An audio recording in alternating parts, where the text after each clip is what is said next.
So it's now 3:30 in the morning here. I get to work at 6:45. I'm just now getting to sit down on a stool and take a break. I've been dealing with stalkers tonight and 5 different floors as a respiratory therapist. So this is what I do at work all day. I run my ass off. And what I don't do is get on Facebook and complain about my life, ask the public for help with my son's freaking attorney fees. I'm not the one on Facebook asking for help. Hell yeah, I'm struggling. I'm a single freaking woman all of a sudden out of nowhere, and now I'm supporting myself, which I will. I have tiger balm patches on each thigh. I have lidocaine across the back of my back, and my TENS unit on each hip. Why? Because I had bursitis really severely before Lindsay attacked me. This is my stepdaughter. And when she attacked me, she tore shit. So now I have to have hip surgery. And lo and behold, husband, your court date in December is going to be delayed again because wifey's having freaking surgery at the very end of November. So guess who's not going to be able to make it to the court hearing thanks to medical? Thank your daughter. That's why you can't get divorced yet. Had he just had the papers filled out to where I go my way and he goes his way, back in April, whenever the hell we went to court, I would have signed him. But he wants $25,000 for the abuse that his daughter and him put me through. That ain't gonna happen. You can just hang tight until William Beaumont Army Medical Center fixes your fucking daughter's screw up. But I've been dealing with a stalker since the beginning of my marriage who thinks it's really funny to get on my page and laugh and hee and ha-ha at everybody. The funny thing is she's emailing her ex-husband telling him that I'm dangerous. Okay, tell that to my patients that I save every day. I've never physically harmed anybody. Anybody that's gotten punched by me has been in fear. When you threaten to kill a member of my family and cause me to have a nervous breakdown, that's fear. It's not a manic episode. I've been off medication now for 2 weeks. Don't feel a damn bit of difference. I feel pretty good. Not depressed at all. I am so happy to be rid of that man's bullshit. I still love him. People don't understand that, but you can love somebody and not live with them. You can love somebody and not be married to them. That's kind of how love works. It's unconditional. That doesn't mean I have to be glued to him. But this Nancy Ducci and Lynette Ducci, Bengi, or whatever the fuck her last name is, they seem to think that they know my husband. I don't care how long you've known him over the internet. I've done it for 22 years. You don't know the man until you live with him and see the other side, because it happens like that. Frontal lobe injuries, reasoning and logic department. I suggest you Google it.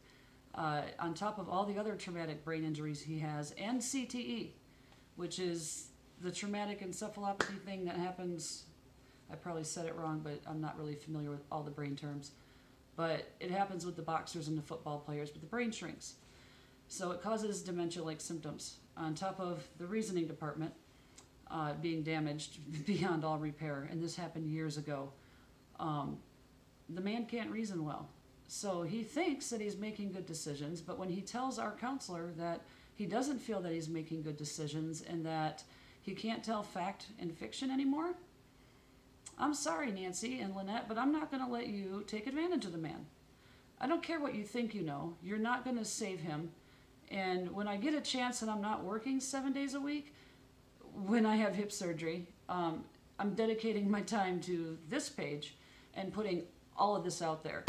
Every one of his CBT pages, I'll explain every bit of it in depth, so the other women who have to deal with this crap can understand that it is not them. And if you're dealing with a narcissistic person like my husband, on top of it, it just gets even worse. Most people would snap. And I did once. One time. Uno. When the psychiatrists, two, the one out in Memphis and the one here, clued me in on what this man was doing to my head, it made it all the more clear. And I started writing it down. I started keeping journals, I mean notes everywhere. I've got notebooks with shit scribbled in it that I can't even remember. I'll be having a conversation about something and it's like something I'll just remember something from like a year and a half ago that I completely forgot about. And that's how they screw with your head. That's what they do. It's what they're trying to do. because they need somebody else to blame. They can't take responsibility for their actions. Nancy tortured her ex-husband and his wife, and now she's emailing them, trying to get them to quit talking to me. Good luck, Nancy. Good luck. Because it's quite obvious from the stack of shit that I've seen that you did on Facebook with your sister towards these people, who the fucking nutcase is. And then you're going to tell them that you filed aggravated assault charges against me? I suggest you look up. I put it on my Facebook. I'm sure your sister's seen it. What aggravated assault is in New York. Or harassment, aggravated harassment. I'm not stalking you, I'm not harassing you, and I'm not sending you anything. You are the ones who keep coming to me. I have never once emailed you out of the clear blue fucking sky. The Andrea East profile that you emailed my stepdaughter, acting like you were somebody from my past, and then 2 years later you fucked up because you're stupid and emailed me from the same account acting like you're my husband's friend, that's what caught you. And as soon as you mentioned HIPAA, it just was like a light bulb that clicked on. Who works at a hospital that my husband knows? Because I know it wasn't his ex-wife that told him this. Because my husband emailed me in March, just after we separated, and told me that I broke HIPAA. And I did not. Because he doesn't even understand what it means and what you have to do to get a release form signed. And what that release form actually means. And Nancy, since you work in the student registrar's office at the University of New York, you don't know what it is either. Because you don't deal with patients. So your yearly training that you get isn't quite enough for you to be able to be citing something. And there was a release form signed for the information that I did give out. Up until this point, I still have received no, hey, you're revoked from being able to release my information. Husband has failed to even do that. Now, their doctor's offices might not be able to really release that information to me, but I can get the information from the insurance companies. And guess who hasn't been filling his daughter's medication? And that proof will go up on the page too, and I'll just make sure to blop out the patient identifiers and make it HIPAA compliant. But he went for 3 months without giving this little girl her freaking medication. She's on 40 milligrams of Prozac. And for a teenager, that's the max dose. And if you look up the information about going off of Prozac, just all of a sudden, on a high dose like that, it can cause them to be suicidal. So he's going to cause his daughter to want to kill herself further. He is the one who has caused the damage to her with the traumatic marriage, the hell he put her mother through, the hell he continues to put her through, because I know that child's not happy. If you look at any picture, he took him off of Facebook. He took his whole Facebook down once I pointed this out.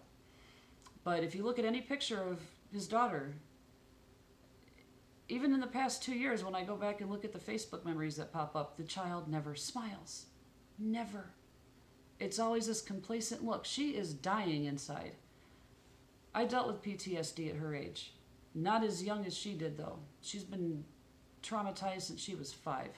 She still has nightmares about being in the front bathroom and the fights that her mother and her father used to get into. And that takes 2 people. I don't care how innocent my husband wants to make himself. He was part of it. He could have taken it outside of the house. He could have done anything to not involve the children, but he involves the kids in the very core of his relationship, and that's where kids do not belong. It is not up to children to make decisions in a relationship. They are led by example, and this is the example he's setting, and it's not a positive one. Nancy can keep up with all the harassment she wants because these shoulders are strong. My back might be falling apart, my hips might be falling apart, but I'm not on Facebook asking for money. If anybody wants to help pay my rent, I'm not going to argue. Feed me, that'd be great. But you're not going to see me on Facebook boo-hooing about how bad my freaking life sucks because my husband decided to just wake up one day and decide he doesn't want a wife. That's not going to happen. I don't expect anybody to bail me out of the shitstorm that I got myself in. I had plenty of warning. I didn't pay attention. That is my own fault. But it's really funny that this woman thinks that she's his soulmate.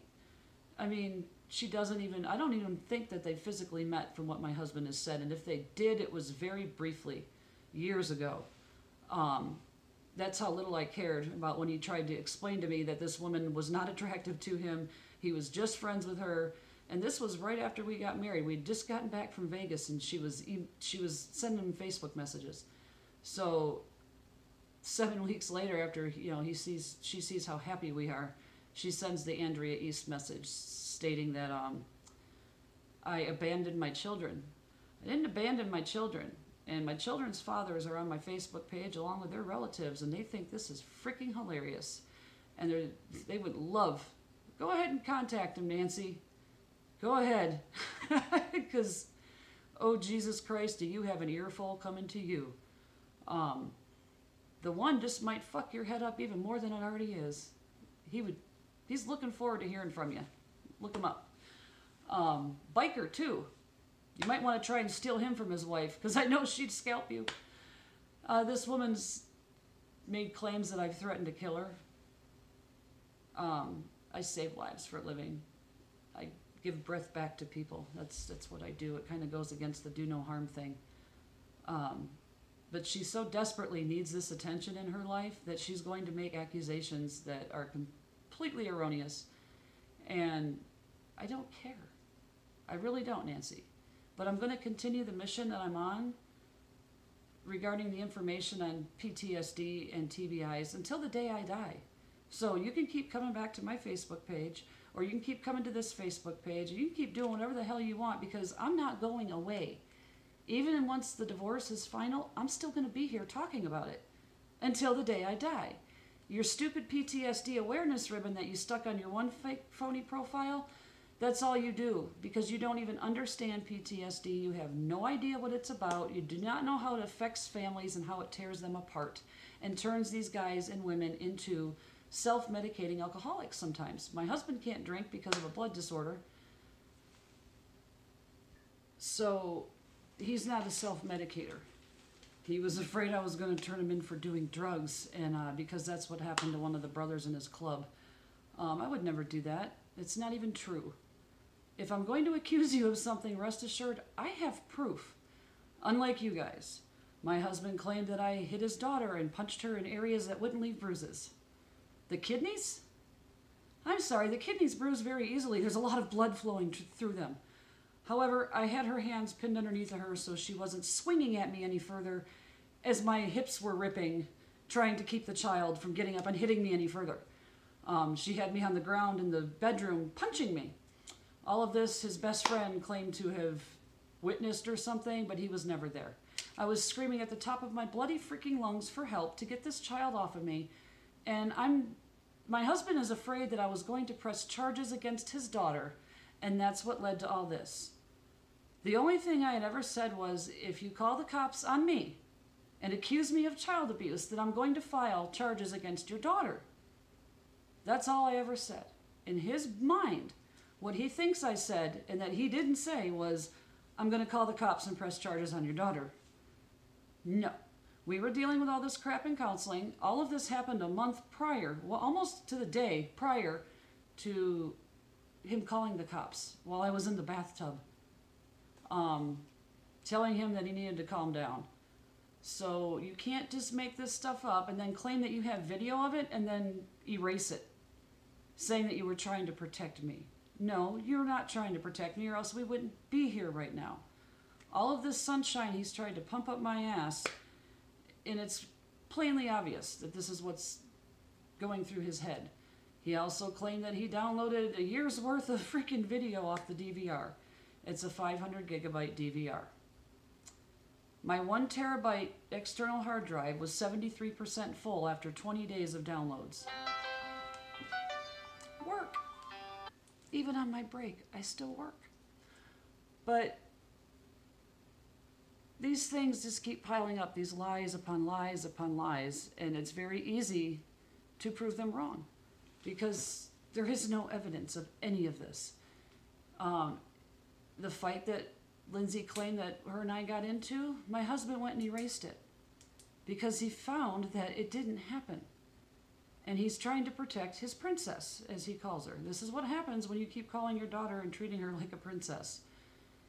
They make up crap because they can, and they think that they're going to get away with it. But when they turn into adults, she's probably going to wind up being abused by somebody, unfortunately, because Dad's probably going to put a gun to his head. And I have from 2015, Nancy, where he said the writing is on the wall for him. That still applies today. You aren't the one who had his head in your lap with him begging for his gun on multiple occasions, wanting to die. Just because he got surgery and 6 weeks of PTSD inpatient doesn't mean he's okay. He is far from it, or else this wouldn't be happening, because this is what's called catastrophizing. They learn not to do this in that clinic. He has no reasoning left. It's all or nothing. And I can't wait to put that CBT page up, because in his mind, he can't have kids and a wife. And he told me this last April when Lindsay tried this shit before. He begged me that if she did it again to please just leave. Please leave, because I can't handle fighting like this anymore. And he turned to his daughter and blamed her for the reason he's going to be single for the rest of his life. That's what he did. And once again, after that, I had to hold that little girl while she cried.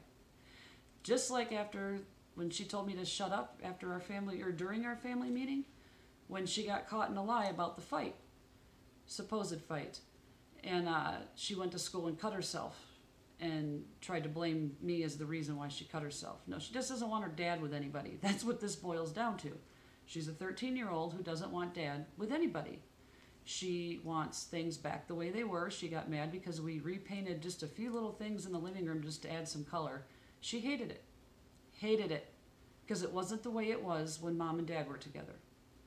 So it's quite obvious what's going on here. I can't fix it. My husband is the only one who can fix it, and he's not going to. Nancy, you're not going to either. Nothing you do is going to fix this, because you can't fix a brain injury. It's permanent. You need to get that through your thick head. And you need to get it through your head that no matter what that man says or does to me, I'm still going to love and support him. It's just that easy. I don't hate. I don't hate you.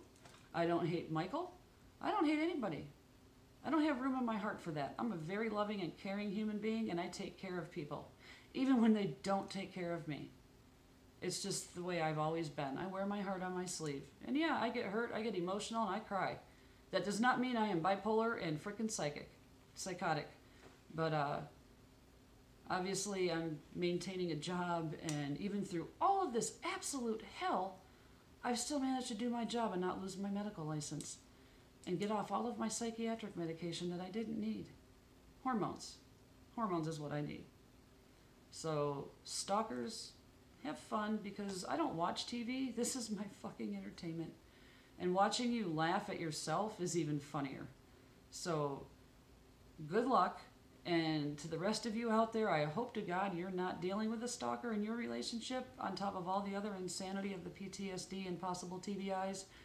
And emotional abuse, and I just hope you're not, because I know a lot of people can't handle that, especially if they have small children in their homes. But my kid was left in Michigan with his dad because I had a feeling that this is what things were going to result in. My son didn't need to see this, not at all, and he's got a happy, stable life up there. This woman travels. I travel everywhere. It is not okay to keep ripping a kid in and out of school so I can travel. So he's with his dad, which as a young boy he should be, because it's dad, and Mom doesn't shoot guns and hunt, which is even funnier. My husband's in fear of me, thinking I'm going to shoot him. I'd shoot myself in the foot first before I was able to shoot another human being. It's just, I have no idea how to use a gun. Nor do I really want to. I should be driving Uber and Lyft in this area on the side, but I'll take my chances. I don't know if they think that they're hurting me, but it's not causing me any tears. So keep it up. I can handle it. Back to work.